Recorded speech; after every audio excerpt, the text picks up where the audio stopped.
Look at your top story at 6. We'll start with news just coming in. 2 people have been killed in a shootout at Durban's King Edward Hospital. For more on this, we are now joined by Dr. Sibongiseni Dlomo. He is the MEC for Health in KZN. A very good afternoon, or rather evening to you, Doctor. We thank you very much for your time this evening. Essentially, what details can you give us at this point in time about the shootout at the hospital?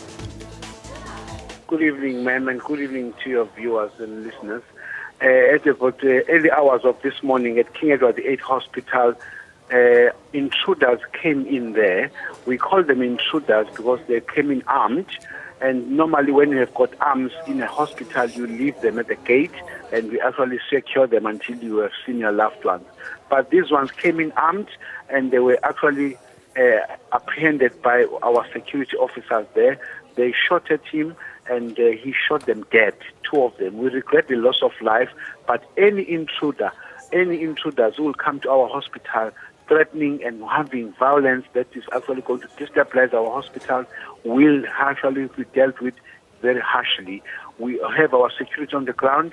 We were thanking them and commending for the good work that they do. And we'd want to say if those security officers have got issues with their employers who are contracted to provide a service, they must deal with it at that level. They must not come to our hospital, threaten, shoot, and want to kill and maim our people. They will be dealt with there on the ground because we are also very vigilant about the destabilization that they want to do to our hospital. So essentially, are you saying that the whole initial start of the shootout was a dispute between the employees of the security there being unhappy with their working conditions?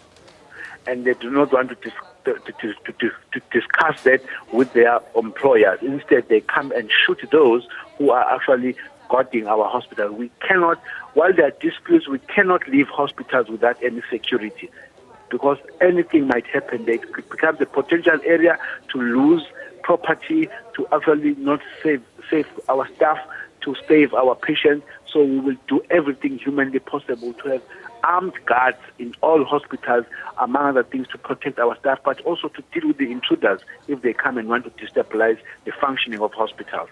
Thank you very much for giving us some